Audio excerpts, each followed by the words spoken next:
मैं एक शराबी हूँ। आज के दिन शराब के पहले घूंट से दूर हूँ। आज का मेरा विषय है स्टेप 7 अल्कोहलिक्स अनोनिमस का 7वां कदम।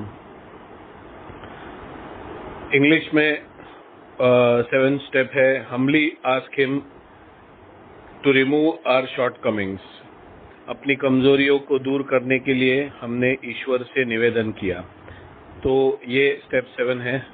एक्चुअली मैं ग्रुप से रिक्वेस्ट करने को भूल गया कि 6 से 7 स्टेप साथ में करेंगे, तो मैं बोला नहीं था, तो 6 स्टेप अलग से कर लिया। 7 स्टेप और 8 स्टेप, ये दोनों स्टेप्स है। ये एकदम सीधे है। इसमें बहुत डीप में जाके कुछ कहना या नहीं समझने जैसी बातें जो मेरे स्पॉन्सर ने मुझे बताई थी हर एक स्टेप के बारे में, वैसा नहीं है। कि इसमें एकदम सीधा है कि नम्रता पूर्वक ईश्वर से कहा कि मेरे जो चरित्र दोष है उन्हें निकाल दे। अभी कल एक मेंबर ने सवाल पूछा था, उसका आज मैंने इंटरनेट से ढूंढ के मैंने जवाब तो कल दे दिया था। इंटरनेट से ढूंढ के मैंने डिटेल भी भेजा था कि 2 बार बिल ने 2 लेटर्स, अलग अलग लेटर्स मेंबर्स को लिखे थे।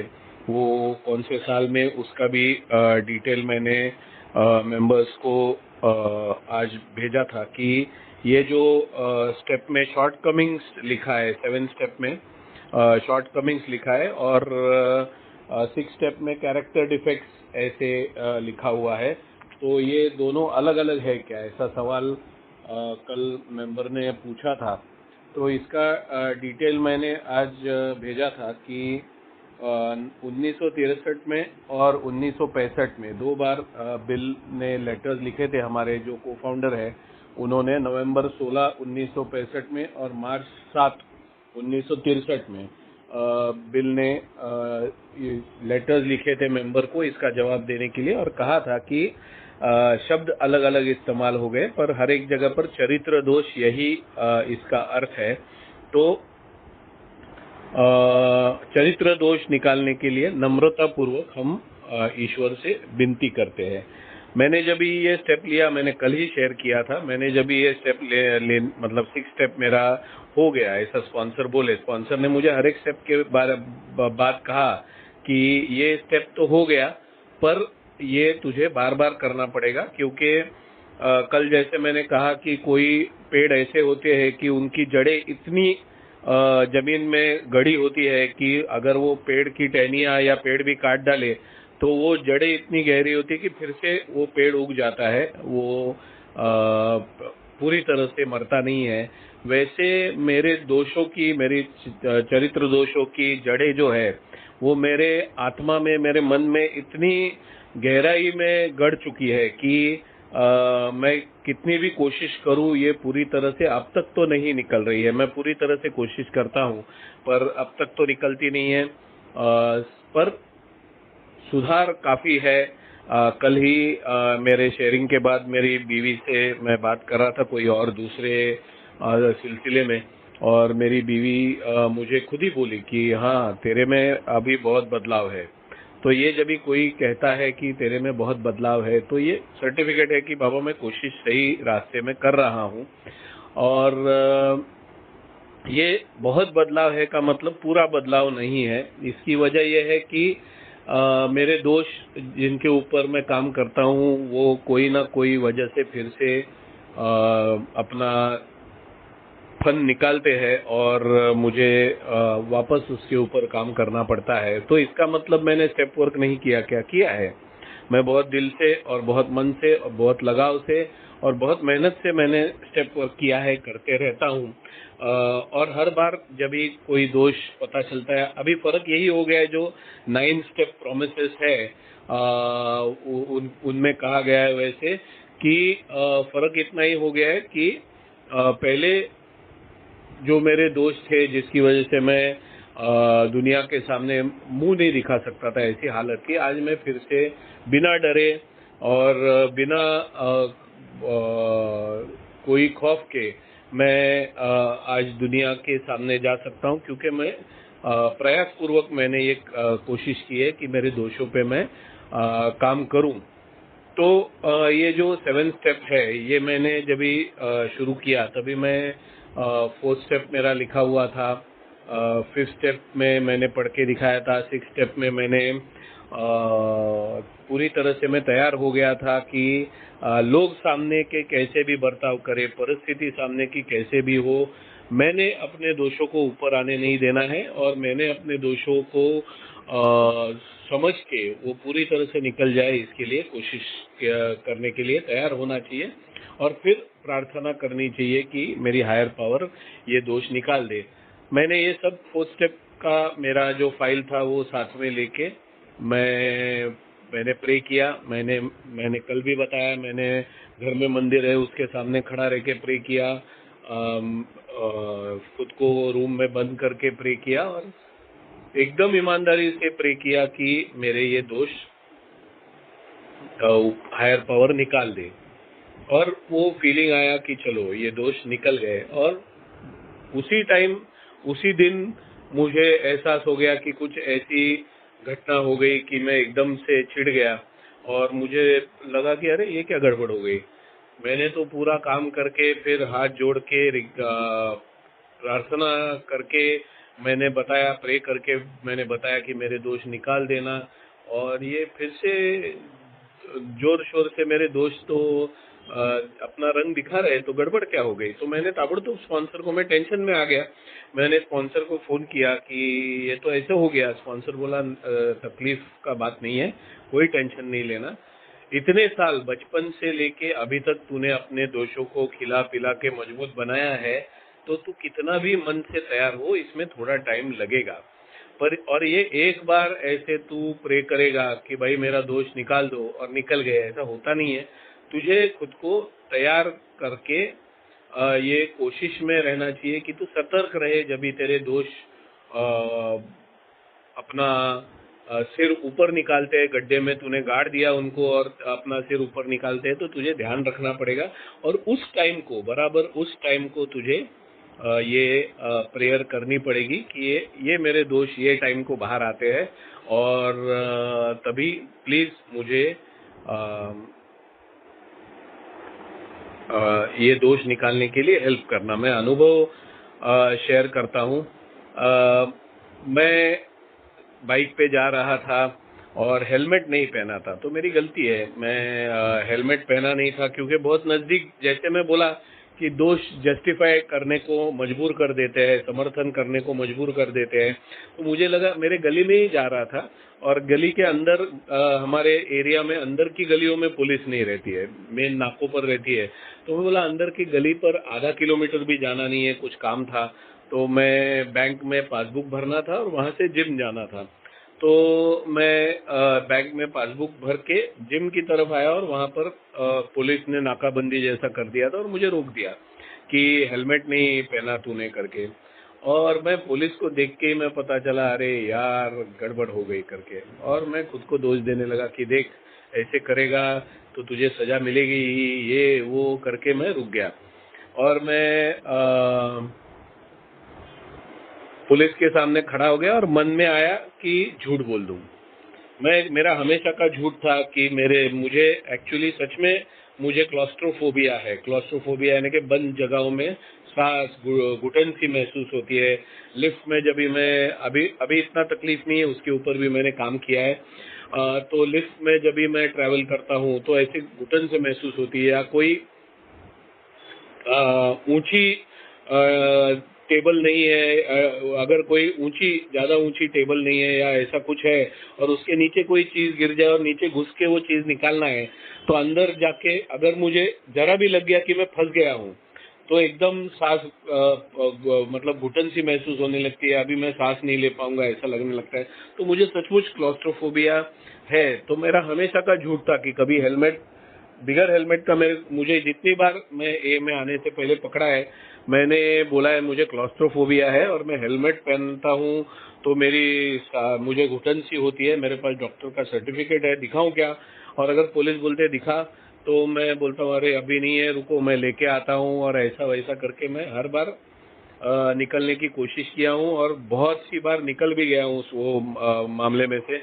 तो मुझे ये बार भी लगा चलो बोल देते हैं झूठ कि मुझे क्लॉस्ट्रोफोबिया है। और पर जैसे ये स्टेप वर्क कहता है कि मुझे पूरी तरह से तैयार रहना है मेरे दोषों से मुक्त होने के लिए। तो मैंने ताबड़तोब खुद को बोला, नहीं, ये झूठ बोलने वाले दोष से मुझे मुक्त होना है, क्योंकि ये झूठ ने मुझे शराब पीने के लिए मजबूर किया। मैंने एक बार शराब छोड़ दी थी, ए में आने से पहले की बात है, मैंने शराब छोड़ दी थी और बीवी को सरप्राइज करने के लिए मैं उसको झूठ बोल के अलग अलग पैसे, मैं बीवी को पूरा पैसे का हिसाब बताने लगा, क्योंकि पैसे रहेंगे तो शराब पीऊंगा। तो मैंने झूठ बोल के वो पैसे थोड़े थोड़े थोड़े इकट्ठा किए थे और उसको मैं बर्थडे को सरप्राइज करके गिफ्ट देने वाला था। और एक बार ऐसा कुछ हो गया, बीवी से कैसा झगड़ा हो गया और मैंने बोला कि इसके लिए गिफ्ट ला रहा हूँ, इसकी तो औकात ही नहीं है कि मैं इसको गिफ्ट दूं, और वही पैसे लेके मैं शराब पी गया और न जाने क्या क्या किया। और ऐसा मैं जितनी बार झूठ बोला हूँ, मैंने ये गड़बड़ी की है। तो मैंने ताबड़तोब ये सब मैंने इन्वेंट्री लिया हुआ था 4th स्टेप में। तो मैं बोला, झूठ बोलेगा तो तू वापस वही रास्ते पे चलेगा। आज तेरा झूठ अगर तुझे इधर से बचाया तो तेरे मन में ये रजिस्टर हो जाएगा कि झूठ बोलना पड़ता है बाबा, दुनिया में झूठ बोलना पड़ता है, दुनिया झूठी है तो झूठ बोलना पड़ता है और तू ये इससे निकलेगा नहीं। तो नहीं, झूठ नहीं बोलना है। तो मैंने प्रे किया कि भगवान, अभी मैं पुलिस बहुत 7-8 जन को पकड़ा था, तो मुझे साइड पे खड़ा किया था, मैं जा नहीं रहा था उनके सामने। तो मैंने प्रे किया कि भगवान मुझे झूठ से बचा, मैं जाके सच बोलने वाला हूँ, मुझे सच बोलने की ताकत दे। तो ये जो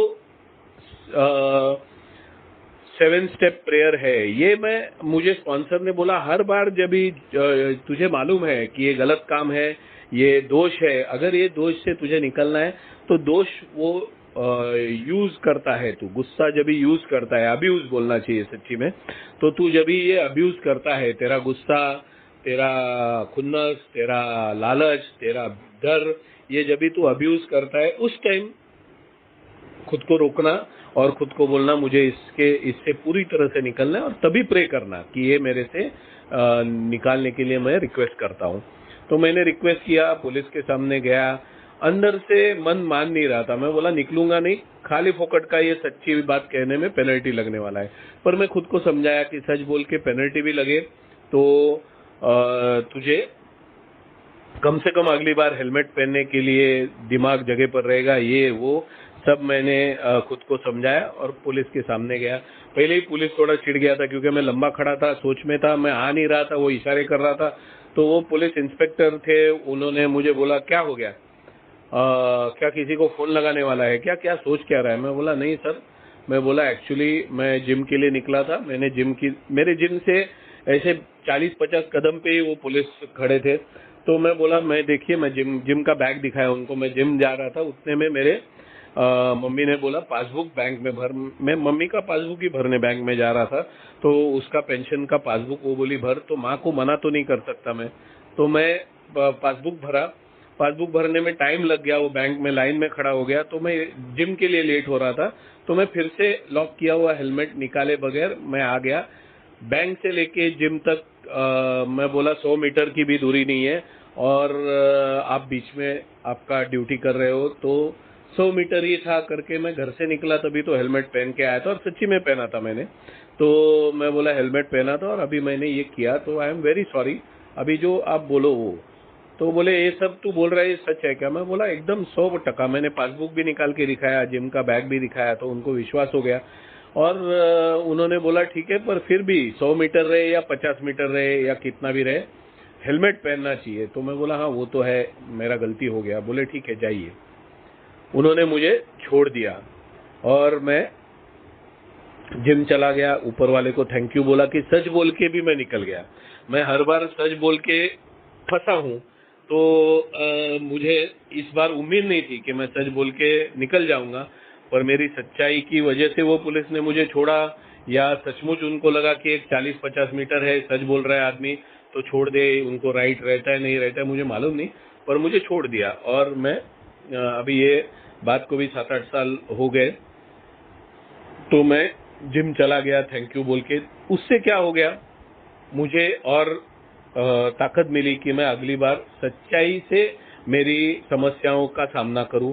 और पहली बात मतलब मैं गलत कुछ करूं ही नहीं, जैसे मैंने हेलमेट नहीं पहना वैसे मैं कुछ गलत करूं ही नहीं, ये मैंने सीख लिया। और ये मुझे 7 स्टेप लेने का ढंग जो है वो मेरे स्पॉन्सर ने बताया कि इतने दोष है कि कितने अभी तुझे पता चले कि ये दोषों को तू खुद नहीं निकाल सकता, ये तुझे सेकंड स्टेप में पता चलता है और फिफ्थ स्टेप में पता चलता है, सिक्स स्टेप में मालूम है तुझे कि इन दोषों को तू खुद नहीं निकाल सकता, तुझे सेकंड स्टेप में पता है कि इन दोषों को सिर्फ एक हायर पावर निकाल सकती है, ये तुझे फिफ्थ स्टेप में मालूम है, ये तुझे सिक्स स्टेप में मालूम है, और तू सिक्स स्टेप में कितना भी खुद को तैयार करे कि ये दोषों को निकालना ही है, तो सेवन स्टेप में जाके ये एक ही बार प्रे करके सारे दोष निकल जाए इतना इजी नहीं है। तो तुझे ये एक एक अनुभव से करते जाना पड़ेगा, और मैं ये हमेशा करते गया और आज तक करते आया हूँ। मतलब ऐसे नहीं कि हो गया मेरे दोष ये कोशिशों में धुल गए, मैं ये करते आया हूँ। मैंने जो कल अनुभव शेयर किया था कि मुझे एंजाइटी अटैक्स आते हैं, तो मैं डॉक्टर के पास जा ही नहीं रहा था। मैंने कल ये भी शेयर किया कि मैं साइकियाट्रिस्ट के पास गया, पर मैं डॉक्टर के पास, क्योंकि मुझे लगा था मैं डॉक्टर के पास जाऊंगा और डॉक्टर बोलेगा अभी तेरा हो गया, टिकट कटने का टाइम हो गया, तो वो डर की वजह से मैं डॉक्टर के पास जा नहीं रहा था। और मुझे मालूम था पहले ये डर आता था तो क्या 2 पेग मार दिया डर गायब। अभी तो पी नहीं रहा था मैं, और पीना था भी नहीं मुझे, पर ये जो डर है इसकी वजह से मेरा दिन ब दिन मेरा जीना खराब हो रहा था। तो डॉक्टर के पास जाना था, मैं अपॉइंटमेंट लेता था, फिर वापस फोन करता था। मैं कोई ऑफिस किसी के पास नौकरी नहीं करता हूँ, पर मैंने 2-3 बार उनको हॉस्पिटल में फोन करके बोल दिया मुझे बॉस छोड़ नहीं रहा है, जॉब छोड़ नहीं रहा है, और मैं झूठ बोल रहा था। तो मैं बोला तू गलत कर रहा है, एक तो डर की वजह से झूठ बोल रहा है और अपॉइंटमेंट कैंसिल कर रहा है। फिर मैंने ये तय किया कि इस डर से निकलना है, रिजल्ट कुछ भी हो रिजल्ट तो पता करना है, और रिजल्ट पता करके मुझे उसके लिए सोल्यूशन मिलेगा या तो नहीं मिलेगा, मुझे ये करना है। मैंने मन को पक्का करके प्रे किया कि भगवान मैं ये डर से खुद मुक्ति तो नहीं पा सकता, और ये डर से मुक्ति पाने के लिए मैं तैयार नहीं हो रहा था, अब मैं तैयार हूँ, मुझे बचा ले।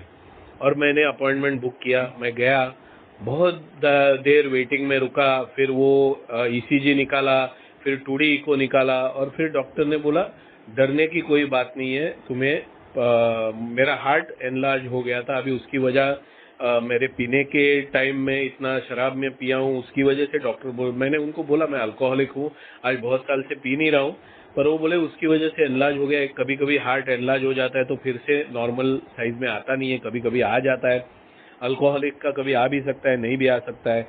तो इतने साल के बाद, या मैं तभी मेरा वेट 112 किलो था, तो बोले ओवरवेट की वजह से हो सकता है, तो आप फैट लॉस करोगे तो आपका शायद हो जाएगा। तो ये सब डॉक्टर ने बताया और बोले टेंशन नहीं लेना। मैं बोला मैं मर जाऊंगा क्या? तो डॉक्टर बोले नहीं नहीं, इतना जल्दी नहीं मरोगे, फैट लॉस करो, एक्सरसाइज करो और डाइट करो, नमक कम खाओ। और मैं बोला अभी कुछ दवाई लेना है क्या? डॉक्टर बोले नहीं, दवाई ववाई फिलहाल जरूरत नहीं है। और मैं एकदम चैन से घर पे आ गया। पर अगर मैं डर में अटका रहता और मैं डॉक्टर के पास जाता ही नहीं, तो मैं ये फैट लॉस का कोशिश, आज मैंने कम से कम 17 किलो मेरा फैट कम कर दिया है और करना बाकी है। तो ये मैं नहीं करता कुछ भी, मैं डरा हुआ ही रहता। शायद डर की वजह से जैसे दिन आगे निकलते हाथ में शराब आती, शायद नहीं भी आती, पर मैं चैन से जी नहीं पाता था। तो ये जो 7 स्टेप है कि डर निकालना है, ये फट से नहीं होता है, ये करते रहना पड़ता है जब तक डर का जो मेरा स्वभाव है, डरने का मेरा स्वभाव है, ये पूरी तरह से निकलता नहीं है, ये मुझे करता रहना है। तो मुझे अपने अनुभव से पता चला है कि 7 स्टेप इज अ प्रोसेस। ऐसे नहीं कि एक बार ही हाथ जोड़ लिया और सारे दोष निकल गए। ये मेरे बारे में तो हुआ नहीं, किसी के बारे में हुआ रहेगा तो बढ़िया है, मैं उससे सीखने की कोशिश करूंगा, पर मेरे बारे में तो नहीं हुआ है। मुझे हर एक बार जब भी कल मैंने गुस्से के माहौल के बारे में शेयर किया। मैं कल एक्चुअली 6 और 7 स्टेप बहुत पैमाने तक मैंने शेयर भी कर दी, 7 स्टेप कि मैंने, और शुरू भी वैसे ही किया कि मैं तैयार क्यों नहीं होता हूँ पूरी तरह से दोष निकालने के लिए, फिर तैयार कैसे होता हूँ और फिर आगे मैं क्या करता हूँ, मैं प्रे कैसे करता हूँ। वो भी मैंने 1-2 अनुभव में वो बताया था, मेरे गुस्से के अनुभव में मैंने बताया था कि गुस्सा ट्रिगर होने को आता है तो कैसे मैं आज पहले जान जाता हूँ कि ये माहौल या ये इंसान मेरा गुस्सा ट्रिगर करेगा और गड़बड़ी हो जाएगी। अनुभव शेयर करता हूँ मेरे घर मेरा जो पिताजी का घर जहाँ पर मैं रहता हूँ वो घर रोड को लग के, मेन रोड को लग के। तो एक गेट पे अगर कोई गाड़ी खड़ा कर देता है तो हमारी गाड़ी निकलना, बाइक निकलना भी मुश्किल हो जाता है। और महीने में एक आध बार तो ऐसे होता है कोई गधा गाड़ी गेट पे खड़ा रह के कहीं निकल जाता है। बाजू में सिगरेट वाले का दुकान है, गैरेज है बाजू में एक, और सामने ऑफिसेज है, तो कहीं पर निकल जाता है और फिर गाड़ी निकालना मुश्किल हो जाता है, बाइक निकालना मुश्किल हो जाता है और परेशानी हो जाती है। और मैं जिम से आया, वर्कआउट करके थक गया था, मैं बाइक लेके आया और देखा गेट पे गाड़ी है।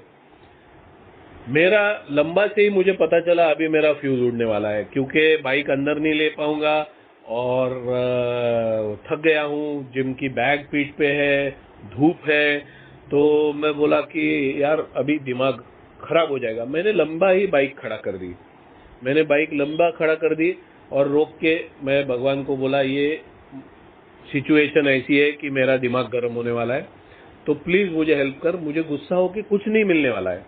वो गाड़ी ऑलरेडी खड़ा करके जा चुका है, मैं कुछ नहीं कर पाऊंगा, मैं सिर्फ बोम्बा बोम करूंगा। मैं सोचूंगा इसकी गाड़ी फोड़ डालूं, नहीं फोड़ूंगा मैंने ये बहुत बार शेयर किया है कि मैं परिणाम से बहुत डरता हूं। मैं एक्चुअली मारामारी से नहीं डरता, मैं झगड़ा करने से नहीं डरता, मैं परिणाम से डरता हूं कि सामने वाले की पहुंच क्या है, सामने वाला गुंडा है क्या, पॉलिटिशियन है क्या, पुलिस है क्या, या कोई भी नहीं है, पर अगर उसने गाड़ी का जैक निकाल के मार दिया सिर में और मैं रोक नहीं पाया उसको, तो गुस्से का क्या नतीजा हो सकता है। बहुत कुछ चीजें मैं एक साथ सोच लेता हूँ और मैं हमेशा मारामारी से लंबा रहता हूँ। तो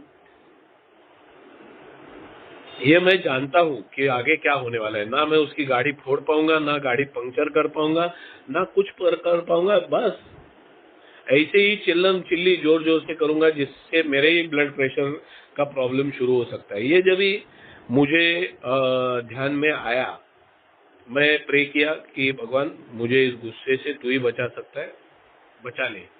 होता यह है कि कभी कभी प्रेयर करने से ही काम हो जाता है। मतलब अभी एक बार आदत पड़ गई, ये मालूम हो गया कि भगवान अपने को बचाने वाला है, इसमें से निकलने वाला है, तो प्रेयर करने से ही काम हो जाता है। प्रे किया, दिमाग शांत हो गया, मैं आगे आया, मैंने ट्रैफिक पुलिस ऑफिस में फोन किया और वो बोले मैं हम किसी को भेजते हैं पुलिस को, देखते क्या कर सकते हैं।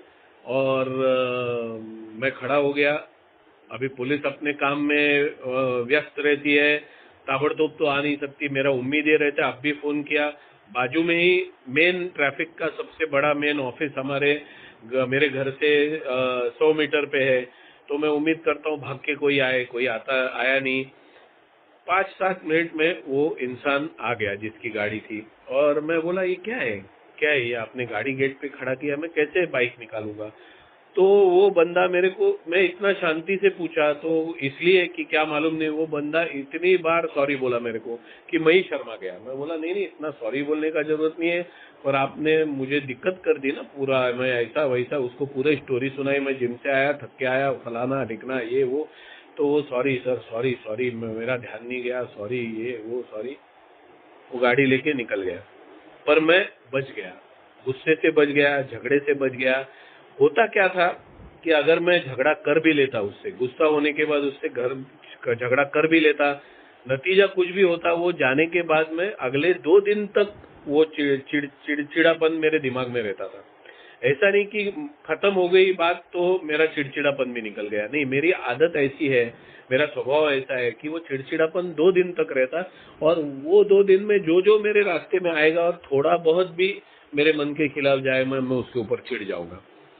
तो ये जो मैं आदत डाल लिया हूँ कि जैसे ही मुझे ट्रिगर पता चलता है। अभी क्या होता था पहले, शुरुआत जब भी मैंने ये किया तभी मेरा 6 स्टेप भी फेल हो जाता था, 7 स्टेप भी फेल हो जाता था। मतलब गुस्से का ट्रिगर जब ये दब जाता था, और अभी घोड़ा दब गया, बारूद फटने वाला है और गोली निकलने वाली है बंदूक के नली से, ये सब दिखता था। पर मैं सोचता था नहीं नहीं, इसको गाली देना ही जरूरी है, इसकी औकात ही ऐसी है कि इसकी ये गाली खाने के लायक ही है। और मैं ना सिक्स स्टेप लेता था ना सेवन स्टेप लेता था, और हो जाता था लफड़ा और मेरे आगे के 4 दिन खराब। तो मेरा स्पॉन्सर मुझे बोलता था कि तू टेंशन मत ले, कोशिश जारी रख, ये जो ट्रिगर दबता है ये तुझे पता चलेगा आज नहीं कल। जब भी तुझे पता चलेगा ये ट्रिगर दबता है, उस टाइम खुद को रोक। उस टाइम अगर तू सोचेगा कि नहीं ये बार मैं झगड़ा कर लेता हूँ, या ये बार डर लग रहा है ना बहुत, तो जाने दो ना, ये बार नहीं करूंगा मैं, ये बार जो डर के आगे जीत है वाला एक्शन लेना है, मतलब डर निकालने के लिए तैयार होना है और ऊपर वाले से प्रे करना है, ये बार नहीं करूंगा, जाने दो नहीं करना है। तो मैं नहीं करता हूं, और वो वापस सिग्नल मिलने को स्पॉन्सर बोला बहुत टाइम लगेगा, और ये मैंने अनुभव किया है। मैं अगर गुस्से वाला ट्रिगर दबने का टाइम आता है और मैं अगर एक्शन नहीं लेता हूं, तो वापस वो सिग्नल हर एक, जब भी अगली बार गुस्सा होने का टाइम आता है, वो सिग्नल फट से नहीं समझ में आता, वो सिग्नल की आदत निकल जाती है, तो वो सिग्नल दिमाग में नहीं आता, झगड़ा हो जाता है, फिर पता चलता है, झगड़ा होता है फिर पता चलता है। तो स्पॉन्सर बोला मुझे कि ये झगड़ा होता है, या डर जाते हो, या लालच के हिसाब से काम कर लेते हो, ये करने के बाद ध्यान में आता है ना, खुद को समझाओ क्या कभी ना कभी पहले होने से पहले दोष के अधीन जाके मैं कोई एक्शन लेने से पहले मुझे ध्यान में आएगा, और मैं खुद को रोकूंगा, पूरी तरह से खुद को तैयार करूंगा कि इस दोष से मुझे मुक्ति पानी है, और मैं ये दोष से निकल जाऊंगा। मैं आज तक 100% एक दोष से निकला हूँ, 100%। आज तक वो दोष उभर के फिर से आया नहीं है। वो मतलब मेरे पिताजी बहुत गरीबी से ऊपर आए, बहुत गरीबी से। वो पेपर लाइन डालते थे, दूध का लाइन डालते थे। उन्होंने पेपर लाइन, दूध का लाइन डाल के खुद का पढ़ाई का खर्चा किया, और जाके फिर खुद का बंगला बनाया, गाड़ियां ली, पैसा इकट्ठा किया, अमीर बन गए। तो कोई भी चीटिंग किए बगैर मेरे पिताजी ने जिंदगी में कोई चीटिंग नहीं की। टैक्स भी भरते हो, वो सीए को बोलते थे भर देंगे टैक्स, जाने दे, उसमें कुछ ऊपर नीचे मत करो, टेंशन नहीं मांगता है। तो आज मेरे पिताजी के पास है, उससे 4 गुना रहता था कि अगर थोड़ी गड़बड़ी करते थे, पर उन्होंने कभी किया नहीं। तो ये हिसाब से मेरे पिताजी ने जो पैसा या धन इकट्ठा किया, उनसे मैंने कुछ नहीं सीखा। उन्होंने कभी जो झूठ नहीं बोला, कुछ नहीं बोला, उससे मैंने सीखा नहीं। मैंने जिंदगी भर झूठ बोला, मैंने गड़बड़ी की, ये किया, वो किया, और इतना सब होने के बाद भी मेरा नेचर ऐसा बन गया कि मैं एक नंबर का फुकटचंद बन गया। कुछ फ्री में मिलता है ना, मैं भागता था। मेरे पिताजी से मैं पैसा लेता था, बाद में मैं खुद लाखों में कमा रहा था, पर खुद लाखों में कमा रहा हूँ, फिर भी कोई फुकट चीज मिलता मैं रोक नहीं पाता था। एक बीमारी सी लग गई थी मेरे को। मैंने एक बार शेयर किया है कि मुझे ₹1,00,000 का काम चालू था, और मेरे रिश्तेदार का फोन आया कि आज बैठने वाले आ रहे क्या। तो शराब की लालच थी ही, पर वो फोकट मिलने वाली थी शराब, उसकी लालच ज्यादा थी, और मैं भागा। इधर ₹1,00,000 का काम कामगारों पे छोड़ दिया, लकीली काम हो गया, मुझे पैसे मिले। तो जब भी ऐसा नुकसान नहीं होता था ना, तो वो गलती, वो दोष दिखता भी नहीं था। मैं ए में आया, ए में सुपर मीटिंग में एक बार एक स्पॉन्सर, एक ओल्ड टाइमर थे जो नाश्ता वगैरह स्पॉन्सर करते थे, उनको अच्छा लगता था, तो उन्होंने नाश्ता स्पॉन्सर किया, और मैं तभी एक नंबर का क्या बोलते हैं कि कितना खाऊं कितना नहीं, ऐसा ग्रीडी आदमी था। और मेरा वजन भी 116 किलो था जब भी मैं ए में आया। तो वो जो वड़े आए थे, बटाटे वड़े, हम लोग, मैं मराठी में, हम मराठी लोग क्या, मुझे लगता है कि दुनिया भर आजकल बटाटा वड़ा बहुत फेमस है। तो मैं एक एक साथ 4-4, 6-6, 8-8 वड़े खाता था। तो जैसे ही वड़े आया मैंने उठाया, और एक दूसरा मेंबर था, वो बोला अरे हावरट, बोलता है कितना खाएगा, लोगों के लिए भी रख। और मुझे इतना बुरा लगा, मेरा ईगो हर्ट हो गया। तभी ना स्पॉन्सर लिया था, ना स्टेप वर्क, ना कुछ, बहुत बुरा मान गया। वो ओल्ड टाइमर बोले अरे मैंने पैसा दिया ना, तू क्यों टेंशन ले रहा है, खाने दे उसको, न्यू कमर है, उसको खाने दे। पर मुझे नहीं, आगे का एक वड़ा भी गया नहीं, और मुझे बहुत बुरा लगा। मैं सुधरा क्या, नहीं, मैं सुधरा नहीं। पर जब भी मैंने स्पॉन्सर लिया और ये फर्स्ट स्टेप ले रहा था रिजेंटमेंट का, मैं वो मेंबर के बारे में मैं बहुत रिजेंटफुल हो गया जो मुझे फुकटिया बोला। तो मैंने ये स्पॉन्सर से शेयर किया कि ऐसा हो गया, मैं फोर्थ स्टेप लिया, फिफ्थ स्टेप लिया।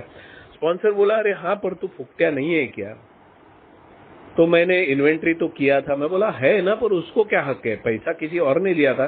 स्पॉन्सर बोला मतलब वो नहीं है। कौन बोला ये मतलब नहीं है, तू है कि नहीं है, यस और नो। मैं बोला है, तो उसके ऊपर काम तो करना पड़ेगा। तो मेरे स्पॉन्सर बोले इसके आगे, जब भी मैं 6-7 स्टेप करने लगा तो मेरे स्पॉन्सर बोले ये आगे ध्यान में रखिए, फुकट का मिलने वाले का चांस रहेगा ना खुद को रोक देने का। और ऐसा है कि फुकट है ही, मतलब कोई पार्टी देता है। अभी मैं मेरे ससुर जी के बर्थडे पार्टी में गया था, तो ये फुकट ही मिलता है ना, वो उसके लिए पैसे कहाँ भरने पड़ते हैं। तो स्पॉन्सर बोलता है ध्यान में रखने का कि अपन खाया है ना, तो अपन वापस देना चाहिए। और एक ओल्ड टाइमर ने मुझे बोला कि कोई बर्थडे पार्टी भाई अपना थैंक्स गिविंग में जाता है, ए मीटिंग में, या किसी ग्रुप का एनिवर्सरी है उसमें जाता है, तो उसमें समोसा, वड़ा, वेफर्स, केक, कुछ ना कुछ रहता है। तो मेरे स्पॉन्सर ने और ओल्ड टाइमर ने मुझे आदत डाली कि अंदाज लगाने का कि वो वड़ा है, समोसा है, वेफर है, वो इतना सबका पैसा कितना होता रहेगा। तो 20 रुपया, 40 रुपया, 50 रुपया, और उतना पैसा, तो पहले उतना पैसा, और फिर तुझे जो दिल से डालना है वो तू किटी बॉक्स में डाल देने का, फोकट नहीं खाने का। और ये मेरे से होता नहीं था। मैं हर बार ये करते वक्त ठीक है नेक्स्ट टाइम, ठीक है नेक्स्ट टाइम करता था। एक दिन ऐसे ही हो गया कि वो आया, किटी बॉक्स घूम रहा था, और मैं बोला नहीं नेक्स्ट टाइम आ नहीं रहा अमर। मैंने प्रे किया, भगवान को बोला कि ये फुकट चंदगिरी मुझे बंद करना है, मेरे पास पैसा है, ऊपर वाले की मेहरबानी से पिताजी ने भी पैसा देते हैं मेरे पिताजी, तो फिर क्यों, ऐसा नहीं कि मेरे को परवड़ता नहीं है और मैं गरीब हूँ। गरीब है तो वो फ्री लेता है, तो वो फोकट चंद नहीं रहता। गरीब फ्री लेता है क्योंकि उसके पास पैसे नहीं रहते। मैं फोकट चंद हूँ, मेरे पास होके भी मैं कर रहा हूँ, तो मैंने नहीं करना है। और मैं बहुत हिम्मत करके, प्रे करके, मैंने वो किटी बॉक्स में उस टाइम का जो नाश्ते का प्लेट था उसके पैसे डाले, और मैं तभी से उससे मुक्त हो गया। आज मैं नहीं करता हूँ। अभी की बात है, मैं एक ग्रुप के एक थैंक्स गिविंग मीटिंग में गया था। नहीं सॉरी, अभी ये 5 मई को जो मीटिंग हो गया, वो 5 मई का मीटिंग हो गया, उसमें नाश्ता वगैरह था, हमारे इंटर ग्रुप में रखा हुआ था।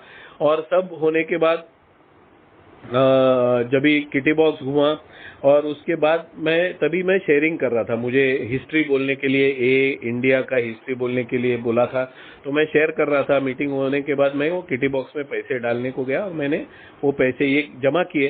तभी मैं देने के बाद मैं वो जो ट्रस्टेड सर्वेंट था इंटर ग्रुप का, उसको हंस के बोला आज मैं सिर्फ नाश्ते के पैसे डाल रहा हूँ, अपने किटी के नहीं है, मेरे पास शॉर्ट है, तो मैं सिर्फ अपने नाश्ते के डालता हूँ। और हम लोग दोनों हंसे। तो ये मैंने आदत डाल दी है कि नहीं, फोकट नहीं लेने का। और ये 6 स्टेप और 7 स्टेप में ऐसे करते आया हूँ आज तक। मेरे से ऐसे नहीं होगा कि एक ही बार तैयार हो गया पूरी तरह से दोष निकालने के लिए, और एक ही बार में मैंने प्रे किया और एक ही बार मेरे दोष निकल गए। नहीं, हर बार जब भी मेरे दोष रिफ्लेक्ट होने वाले हैं या ट्रिगर होने वाले हैं, उस टाइम मैंने अपने आप को रोका है और प्रे किया है कि नहीं करना है, इससे पूरी तरह से निकलना है, और अगली बार भी नहीं होना चाहिए, अगली बार भी नहीं होना चाहिए। आजकल क्या होता है मैं बताता हूँ। आजकल गुस्सा होने का ट्रिगर जब भी आता है, तभी बहुत बार प्रे नहीं करना पड़ता है। मैं पहले ही तय कर लेता हूँ कि गुस्सा नहीं होना है। मैं कल की बात बोलता हूँ। हमारा एक प्रॉपर्टी का डील चालू है, तो एक ब्रोकर उसमें है। वो ब्रोकर है, वो बहुत दिमाग चाट लेता है। वो कस्टमर तो लाता नहीं है, पर आके खुद का बड़प्पन करता है कि मैं आपके लिए कैसे मेहनत कर रहा हूँ, मैं ये क्यों आधा घंटे का लेक्चर झाड़ता है। और फिर बाद में वो जो कस्टमर लाया है, वो हमारा प्रॉपर्टी जो एक्सपेक्टेशन है हमारा, उससे बहुत ज्यादा, वो बहुत कम कोट कर रहा है बताता है, और वो उधर ही खत्म हो जाता है। हमने उसको 4 बार बोला है, भाई तू आधा पौने घंटे का लेक्चर मत झाड़, तू बात कर, कितना कोट है वो बोल, हाँ ना में खत्म कर, चाय कॉफी जो है वो पी, और टाटा बाय बाय। वो मानता ही नहीं, वो चालू ही हो जाता है वो। कल मीटिंग थी, कल वो आया था, और मुझे समझ में आया कि मेरा चिड़चिड़ापन शुरू होने वाला है। मैं हर बार वो आता था तो प्रे करता था, और मैं वो गुस्से से मुक्ति पाता था। कल मैं बोला कि नहीं, गुस्सा होने का ही नहीं, कोई फायदा नहीं है, ये मानने वाला नहीं है, कोई फायदा नहीं है। मैं वो आया तो भाई को बोला इसका पूरा कैसेट खत्म होने तक मैं सिर्फ वॉशरूम जा रहा हूँ, ये झूठ बोल के जा रहा हूँ, और तू उसको संभाल। मैं अंदर गया, वो भाई के घर में गोल गोल घूम के वापस आया, उसका कैसेट खत्म हो गया और जैसी उम्मीद थी वैसे ही उसने जो कस्टमर लाया था वो कम कोट कर रहा था, हमने टाटा बाय बाय किया, निकल गया। भाई हंसने लगा, बोलता है तू अभी होशियार हो गया, तू उससे छुटकारा पाने को सीख गया। मैं बोला क्या करूं बोल। मैं बोला तकलीफ होने से अच्छा ये रास्ता है। और मैं करने को सीख गया हूं आजकल कि गुस्से से जो मुक्ति पाना है वो बहुत बार हो जाता है आजकल, बहुत बार डर से मुक्ति पाना है वो बहुत बार हो जाता है। उसके लिए वापस वो 6-7 स्टेप मुझे वो मौके पे नहीं लेना पड़ता है, वो ऑटोमेटिकली हो जाता है। तो ये फायदा है, ये 6 स्टेप कंटिन्यूअसली जिस ढंग से मेरे स्पॉन्सर ने बताया है और जिस ढंग से मैं कर रहा हूँ वो इसका फायदा ये है कि मुक्ति मिल जाती है। शायद मुझे गुस्से से पूरी तरह से मुक्ति मिल जाए, मैं ये प्रे करता हूँ। मैंने कल एक अनुभव शेयर किया कि वो बाइक वाले का जो दारू पी के आया था उसको पकड़ लिया मैंने, नहीं रोक पाया मैं खुद को। तो ये पूरी तरह से 100% अभी तक नहीं हो रहा है, पर मैं होपफुल हूँ। मैं ये कभी भी शेयर करता हूँ। मैंने बीच में हमारे बाजू के शहर में डोंबिवली में अल्कथॉन थी, मैं शेयर कर रहा था। जब भी मैंने ये बोला कि आज भी जब भी मेंबर ये बोलता है कि मेरे में ये दोष है और छोड़ देता है बात को, तो मुझे ये खटकती है बात। मैं उसका कोई क्रिटिसाइज नहीं कर रहा, मैं बुरा नहीं कह रहा उसके बारे में, और उसके साथ ये दिल से आना मांगता है कि ये दोष अभी भी निकल नहीं रहा है, पर मैं कोशिश कर रहा हूँ और ये दोष निकालने के लिए मैं ये स्टेप वर्क करके इसको निकालूंगा। और हालांकि वो मेंबर रिकवरी के बारे में शेयर कर रहा था, तो रिकवरी के टाइम अगर मैं ये रूटीन में नहीं हूँ, अगर मैं ये रास्ते पे नहीं हूँ कि दोष है अभी भी, तो मैं कोशिश कर रहा हूँ और ये दोष निकालने के रास्ते पे मैं हूँ। ये अगर मैं पहुंचा नहीं पाया मेंबर के पास, झूठा नहीं, सचमुच कोशिश करके ये मैंने पहुंचाना चाहिए। ये अगर मैं पहुंचा नहीं पाया मेंबर के पास, तो क्या है, वो मेंबर को, अगर मैं ओल्ड टाइमर हूँ, 20-30-35 साल सोबर ओल्ड टाइमर हूँ, तो वो न्यू कमर सोचने ही वाला है ना कि अरे ये 35 साल ओल्ड टाइमर बोल रहा है कि ये दोष मेरे में है, और उसके बोलने से तो ऐसे ही प्रतीत हो रहा है कि ये दोष रहने वाला है। तो अगर ये दोष रहने वाला है, मैं पूरी तरह से, स्टैंडर्ड डायलॉग रहता है अपने पास कि बिल कहते हैं कि हम साधु बनने वाले नहीं है। नहीं नहीं नहीं, ऐसा नहीं है बात। हाउ इट वर्क्स में जो लिखा है उसका गलत मतलब निकालना ही पाप है। मैं पाप पुण्य का पुरस्कार नहीं कर रहा, एक बोलने की ढंग से बोल रहा हूँ। तो गलत है बोलो, पाप मत बोलो। तो ये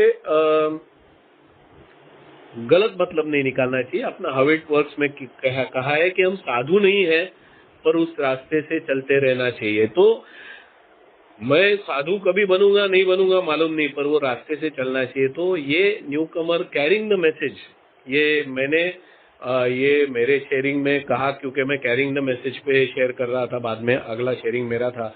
तो मैंने कहा मैं वो ओल्ड टाइमर को कोई उनके शेयरिंग पे टिप्पणी करने के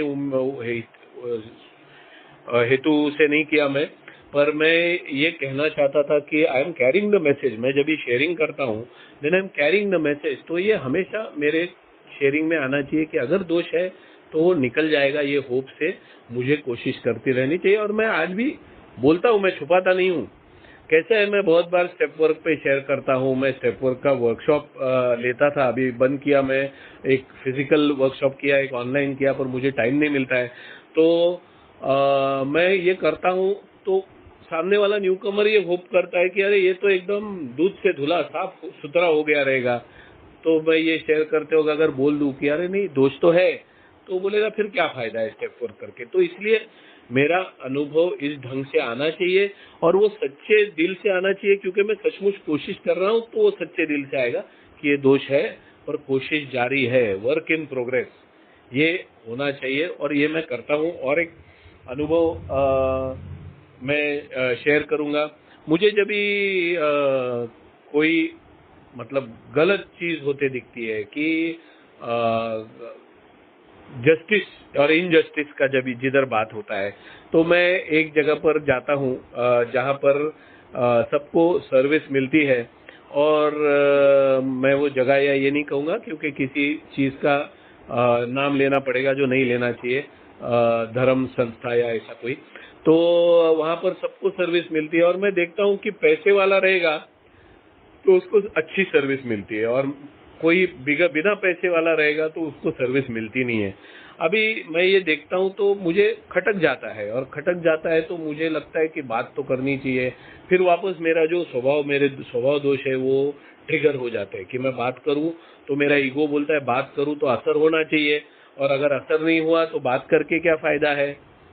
तो बात करो और छोड़ दो, असर का उम्मीद मत करो। इसके लिए मुझे तैयार करना पड़ता है, खुद को तैयार करना पड़ता है, पूरी तरह से खुद को रेडी करना पड़ता है कि बात कर और छोड़ दे। क्योंकि तू बात नहीं करेगा तो ये जो विचारों के तूफान में अटक गया है कि इधर इनजस्टिस हो रहा है, वो तूफानों से तू निकलेगा नहीं। तो बात कर और छोड़ दे, असर होने की उम्मीद मत कर।